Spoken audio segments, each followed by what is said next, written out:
Welcome to Context. I'm Maggie John. Today we're spending the full half hour with the Q panel. Yes, all 5 members of the panel. We're going beyond the headlines on the topics shaping our world. Here with me in studio is Moira McQueen, director of the Canadian Catholic Bioethics Institute. Calvin Forms is the technical director at the City Church. And joining us online, Jackie Habib, international journalist, Colin Toffelmeyer, chair of the School of Ministry at Ambrose University, and Julia Beasley, Director of Public Policy at EFC Canada. Let's get into it. This injunction does not stand and has no authority on Wet'suwet'en land. Wet'suwet'en hereditary chiefs and our clans have full jurisdiction here. They have no right to be on our territory. You have on one hand industry and government extracting resources, whether it be forestry, mining, LNG, whatever. There should be no reason why Indigenous people live in poverty. We need to balance the scale so for fairness. If this is our unceded territories, then we should be able to benefit. Protests heightened at the Wet'suwet'en territory over the construction of a natural gas pipeline that runs through unceded territory. While the elected band officials approved the project, hereditary chiefs were not consulted. This has prompted protests and camps set up to prevent the construction. Meanwhile, reconciliation with Indigenous people became a national conversation after unmarked graves were found at the sites of former residential schools. Rightfully so. This past year has been filled with discussion around Indigenous relations with Canada. So let's discuss this. Colin, first question to you. Protests over the Coastal Gaslink pipeline have been going on for years in Wet'suwet'en territory. And now we see images of the RCMP coming in with guns to remove and arrest protesters. What is the peaceful way forward here? I think that we need to begin by understanding it's a complex issue. I think that we need to begin with a posture of listening to understand the various sides of the issue. But one of the real issues at hand here is that we have calls for reconciliation. We have responses or attempted responses to the Truth and Reconciliation Commission. But when we come to a situation like we have in Wet'suwet'en, this is where the rubber really meets the road. Are we going to try to engage in an actual process of reconciliation, or are we going to, again, proceed by force to try to accomplish something that we need to accomplish through some other means? Certainly, I think that is a component of the conversation. The RCMP, while we value the work that they do in Canada in many ways, for many Indigenous communities has a legacy that is attached to colonialism, and it is sort of problematic. And so continuing to send in the RCMP in the face of these disputes, I think probably pours fuel on the fire a lot of the time, and also gives the impression that maybe we're not as interested in actual reconciliation as we are in a political posture of reconciliation. So at the very least, I think that's something that we need to think through as we engage this issue as a nation. Yeah, I think that's a great point. I mean, you think about the historic relationship that the RCMP has had with Indigenous people. We're talking about reconciliation. Our Prime Minister has said that is, paramount when it comes to relations with Indigenous people. But is that being shown? Julia, I interviewed Karen Ogun-Taves, and we just saw a clip from her from First Nations LNG Alliance last year, and she says the pipeline could give some much-needed prosperity to her people. Some of the elected band officials are also in support. So how can we engage in dialogue while also respecting the different ways Indigenous people govern and make decisions? Yeah, like Colin said, that is complex. And I think, one of the things, so the BC government was, I think, the first in Canada to adopt the United Nations Declaration on the Rights of Indigenous Peoples. And now the federal government has as well. And that, sets out a number of principles that we are to use as a framework for reconciliation.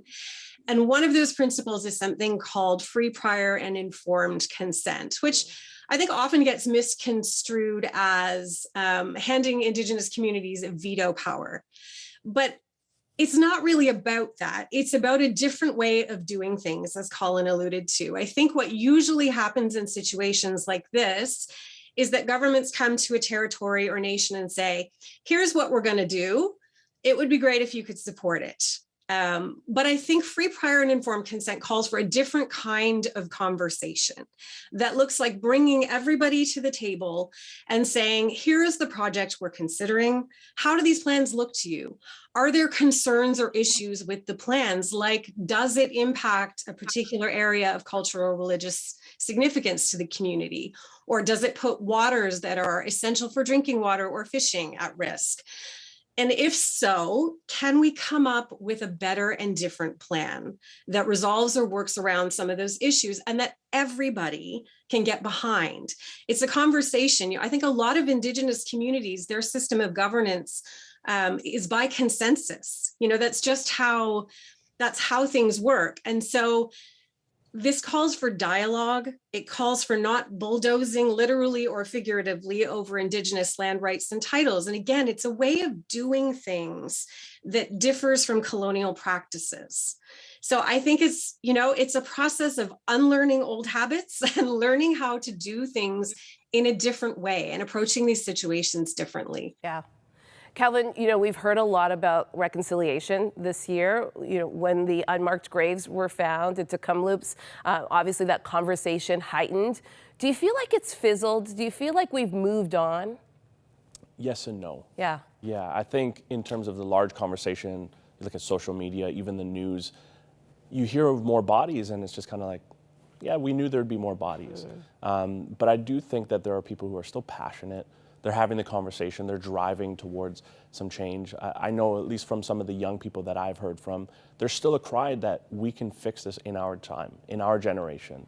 But I do believe that the pizzazz, the loudness, the boldness that people had of posting that number in orange squares and wearing orange shirts, that part has died down, and that's unfortunate. But I don't think that that's the litmus test of if people care or if they're still doing anything about it. I would like to see action. I think we've all been talking about this a lot. I see everybody nodding. We need to see action. Yeah. Still ahead, we continue our conversation with the Q panel. Up next, racial injustice and global unrest. Stay with us. In our fast-paced world, context is everything to the stories that are shaping us. We want to go beyond the headlines in our new podcast to create space for meaningful conversations, to explore where faith intersects with justice, ethics, culture, and society. We'll be joined by newsmakers, peacemakers, and culture shapers. Join us on all podcast platforms or at contextbeyondtheheadlines.com. There just really is no stability here. You don't know what tomorrow is going to bring, obviously. And so that is a very difficult place to live in and to be in. But honestly, it is the reality of the Haitian people for their lives. I mean, right now Haiti's been in the spotlight because of all that's happening in this country, but the instability here has been here for a very long time. That was Krista Germain in an interview I did with her in August 2021 following the earthquake in Haiti. Millions of lives are affected every day by political unrest, climate change, and out-of-control crime, leaving people unsafe in their own homes. Even the migrant crisis has many global leaders wondering what to do next. But so often, little media coverage is given, even on our own show. We have a tough decision to make every single week on the topics that we cover. So let's truly go beyond the headlines to some of the stories that don't get enough attention. Julie, I'm going to start with you. Let's start with the situation in Haiti. We just heard a clip from Krista Germain about the political unrest in Haiti, but we only see coverage of Haiti when it impacts North America. Why do you think that is? I think that probably goes back a little bit to the conversation we just had about kind of our Eurocentric way of looking at the world. I think that has something to do with it. And because we do tend to be rather self-focused and pay closer attention to things when they impact on us and our lives directly. The situation in Haiti is incredibly complex. And I confess that I did a lot of reading to even try and get a handle on it before this conversation today. So I'm guilty of those same things, right? I mean, part of it is there's so many situations going on in the world that are so troubling and so complex. It's easy to get overwhelmed. But I think we need to do the work of spending the time to understand the complexities of these situations, understand what's happening in different parts of the world, and try to figure out what our response should be. What does it look like for the church to be salt and light in these difficult situations, and wrestle with some of those questions ourselves. Jackie, 82 million globally displaced people right now in the world are looking for a home, are desperate to find shelter and a sense of belonging and refuge. Why is it that these international stories just aren't being covered? And I specifically ask you this because I know that is a part of what you're trying to do in Kenya. Every single day, we are hearing and seeing about disasters that happen around the world and about how the most vulnerable people are impacted the most by this. We're seeing climate change, we're seeing wars, we're seeing conflicts. Even so, I'm in Kenya right now. Even if you look at the region, we're talking about a drought in northern Kenya. Next door in Somalia, they just last week declared a state of emergency related to a famine as well. There's instability happening, and potentially Ethiopia is on the brink of a war. What's been happening in Tigray is heartbreaking, and this is just one region on one continent. And these horrific and heartbreaking incidences are happening globally. And as you said, we often don't talk about it. We do tend to care about what is more local to us and how it impacts us. Often when I see Canadian media cover these international stories, they're always wanting to cover it from the angle of why should Canadians care? And as an international journalist, that has been incredibly frustrating to have to convince editors at media outlets that there is a specific reason why Canadians should care. And it's because of some sort of connection between Canada or Canadians and this specific country or a specific crisis that's happening. It's almost like we can't care for humanity just because. And so that's been discouraging. Sometimes that's just the way the news cycle is, but we keep pushing, and I'm grateful for this platform and for the opportunity to be able to have these conversations and bring these issues to light. Because when I look at what Canadians know on average compared to friends that I have around the world and the coverage of Canadian media outlets compared to international media outlets, it is so minimal when it comes to these issues, and we need to get much better at that. Yeah.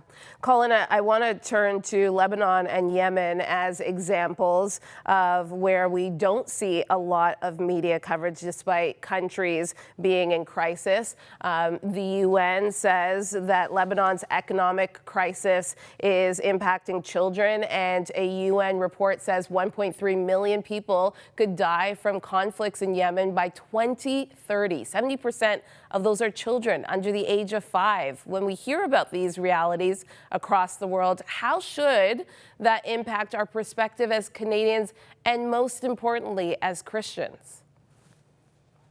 Well, I want to build off of Jackie's point to a degree. Yeah. One of the questions that we should be asking ourselves is a question that somebody asked Jesus once: who is my neighbor? And Jesus' answer is, well, I mean, kind of everybody that you come across and everybody you interact with. Now, this is more complicated for us now because our world is truly globally connected. And so my neighbor is children in Lebanon, and I need to think about the way that my actions interact with their actions. But another really difficult part of this conversation is, and here I'm going to draw on the work of a Christian thinker named Bob Goodsward, who helped us understand that all of these different issues we're talking about are interrelated: economics, environmental degradation, race and racism, poverty, war, strife. These are all actually interconnected problems. And so if we're going to engage with any of them, we have to engage with all of them, but that can become really easily overwhelming to us. But still, part of that is understanding this is a very big mountain to climb. We're only going to get at it one step at a time. So the first thing I think we should be doing is developing compassion for the people around us, seeing our neighbor as our neighbor, and then looking at the systemic ways that we can help in these very, very complicated situations. Moira, I think the Catholic Church does a really good job of this. I think for the most part, it's a denomination that is at least aware and tries to bring some sort of attention to things, more than I think other denominations do as well. So how do we move from passive to active in our response to what's happening in the world? Well, I think your point about its global response is very accurate. I mean, they do a lot of humanitarian work as well as a lot of diplomatic work and work behind the scenes. And I think that has to be helpful. And I think obviously they're for peace and they're always talking about reconciliation, justice. And I think all those things are very important for us as members of that church and for all other Christians too. I think they do speak for Christians and other faiths, in fact, when they take that humanitarian stance. In terms of getting us maybe on the ground again to be more involved, I take Jackie's point very much to heart. I do think the scarcity of international news sometimes in Canadian media is remarkable. It's as if maybe we just don't, again, have that consciousness of what's going on out there, or we don't want to know. There's always a kind of combination of both. So that the idea of it starting locally, again, from a Christian point of view is extremely important. But I think it has to be built upon so that people, and I think this is sometimes difficult for Christians, I think it's difficult for people to accept that, in fact, we have to be a bit more political, a bit more global, not just in our charitable giving, because that is very, very important, but in talking with our leaders as well to make our political leaders in this country a lot more aware in that these are areas, and I know Canada's doesn't rank that high in terms of what it sort of gives overseas. It does give, but it doesn't rank that high. And I think sort of in proportion to its generic income, that sort of thing, it could be much higher. So there are political moves, economic moves, all that goes with that. Again, I think it could come back to us as Christians, to be much more aware of the world is all our world. It really is love our global neighbor as well as our local neighbor. And it's a tough call, and it's very difficult to do, but we're not doing it as individuals. I mean, we do have the strength of our own denominations and bodies to do it. So again, I think it's more action and more consciousness raising all the time. Yeah, not just being aware of it, but how do we actively do something to change it? Kelvin, I'm going to give you the last say on this. As I think about the church and the role when it comes to international issues, we almost take on sometimes the idea that we need to then help the poor people on the other side of the ocean. So how do we also change that conversation, that it's a way of not just being aware of what's happening, but also maybe repositioning how we see our brothers and sisters in other countries? Yeah, I think building relationships with people who are already over there, getting a good understanding as to what's happening. So we are prayerful when we are contributing, but we don't always have to run a missions trip, right? We don't actually have to take on the Savior complex ourselves. The church is at work. We just need to figure out how to partner better. What does it mean to exchange places with, right? To enter in fully and to make someone else's sufferings your own sufferings. And then in solidarity and mutuality in Christ to move forward and struggle for a new world, for God's dream for us. Racial reckoning, racial injustice, discussion around the reality for people of color has taken center stage in many circles over the past year or so, as many have woken up to the stark reality for people of color in this country. And yet we saw the rate of anti-Asian hate increase and some leaders cower away from the conversation of racial injustice, while some actually did approach the conversation as well, including in the church. Jackie, I'm going to start with you. Why do some Christians, get defensive when we talk about racial injustice?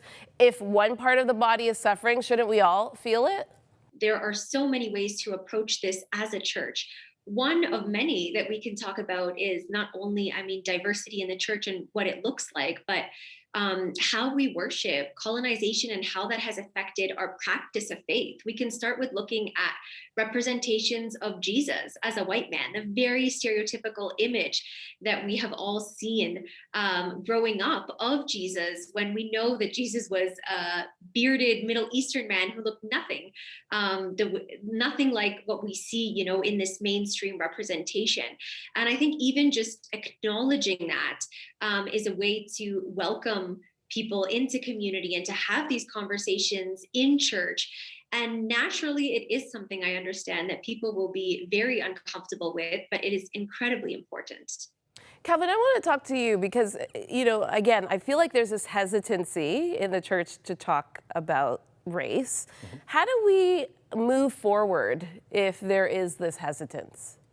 Yeah, I think conversations, obviously, right? Yeah. If we don't have a conversation, then we don't see where each and every person is at on the scale of what we're talking about.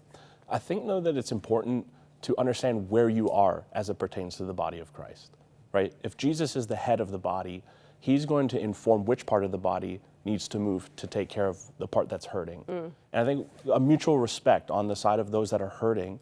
I've experienced some moments and issues, and I've just had to realize there's only certain parts that can tend to me. I can't expect every single part of the body to meet the need of my knee, right? And I think just having a reasonable conversation and an honest one where both parties are willing to have a conversation, be honest about what they can and cannot do, and together chart where do we go forward prayerfully. Okay, so as a Black man who is a part of a church on staff, did you feel that you were being tended to throughout this global conversation we were having about racial reconciliation? Sure. So actually, once the pandemic was happening and all these Ahmaud Arbery, George Floyd, and more, I wasn't actually in a local church at that time. I was on the outside looking in, wondering which one of my friends, which one of my contemporaries were going to step up and speak.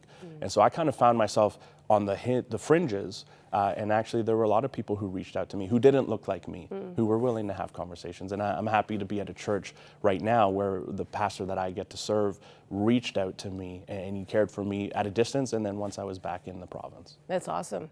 We heard from Black and Indigenous plaintiffs this season who have filed a class action lawsuit against their employer, the federal government. Lack of promotions is a sad reality for people of color. Less than 1% of Canadian corporate leaders are Black.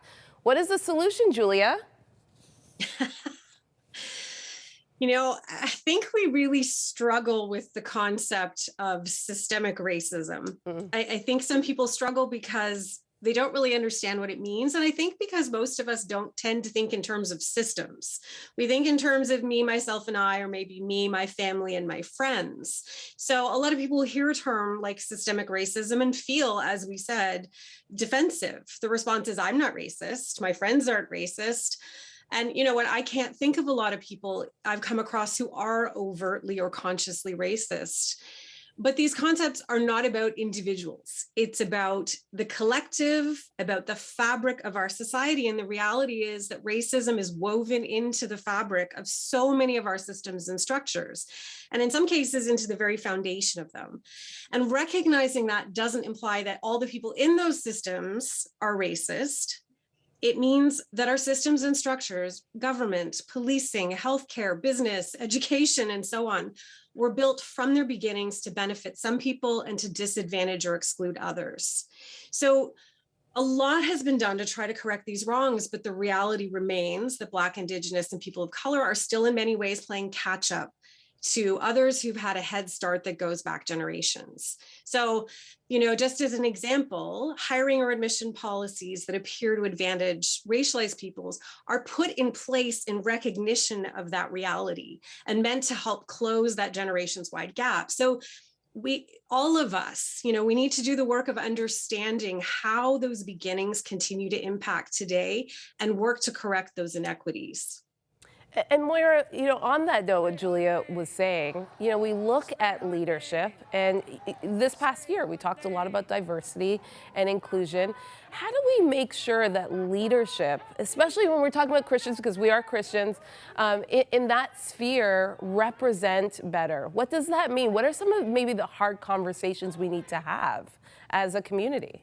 Yeah, we definitely need hard conversations. I do think locally, in my own denomination, some of these matters are kind of glossed over. I don't think they get the attention they need and deserve. Globally, it's a much better picture. But I think these injustices really are systemic. So just looking locally in terms of what our leadership can do, I look at, for example, our own Conference of Bishops, and it's a very white organization. So there are steps that are really needing to be taken to take into consideration so concretely the idea that greater representation is needed. And I think just the way the population actually is not so much divided but has worked out, there maybe are not so many people from other races who have been considered, and they need first of all to join. And I don't think in a sense that there has been active promotion, a conscious awareness that this has to be done to correct the systemic injustices, to make it more part of the fabric, which I think again in my denomination exists more globally, but not so much locally. So I do think very definite action needs to be taken, and it's definitely from the ground up, but also kind of top down, where it's more, where leadership, I think, has a great responsibility in taking an active role in changing the picture. We only have seconds, but why do you think that conversation hasn't been delved into more? That's a wonderful question, especially from a Christian point of view, where we talk one way and we act in quite a different way. I do think perhaps many people just don't reflect enough in these topics. Maybe it hasn't been in the consciousness. In many ways, I think it was maybe almost deliberately blocked. But for the past 10, 20 years, I don't think that's the case. I think all of us are much more aware. As other panelists have pointed out, there have been government moves to change things. But I think now the churches have to do something a lot more concrete and not just talk all the time. They mean well. I know they mean well. But I think definitely it has to be much more concrete than that. Action is definitely needed. As you were talking, I was thinking of Mount Everest, right? And it seems big and it seems insurmountable, but you chip away at it and people summit, right? And that's like this conversation. We need to chip away at it by bit, and summit it. Yeah. This has been a great conversation. I do want to add that the heart behind the Q panel has always been that in an age of polarizing positions, we can show that while we might not agree on everything, we can agree on the fundamental truth of who Jesus is and how he works in all of us. Thank you again. I'll be right back with some final thoughts. Can I say there is nowhere else where you're going to get rich conversation like this when it comes to the news and how it intersects with faith, society, justice, and ethics. Thank you all for joining us for this extended Q panel conversation, and thank you for watching. Let us know what you think on today's topic. Join the conversation on Facebook, Instagram, Twitter, and YouTube. For all of us here, I'm Maggie John. See you next time. Thank you for your ongoing support of Crossroads, a supporter-funded nonprofit organization and member of the Canadian Centre for Christian Charities. Thanks to faithful people like you, we are able to continue producing context. You can write to Crossroads, P.O. Box 5100, Burlington, Ontario, L7R 4M2, or visit crossroads.ca to learn more about our programs.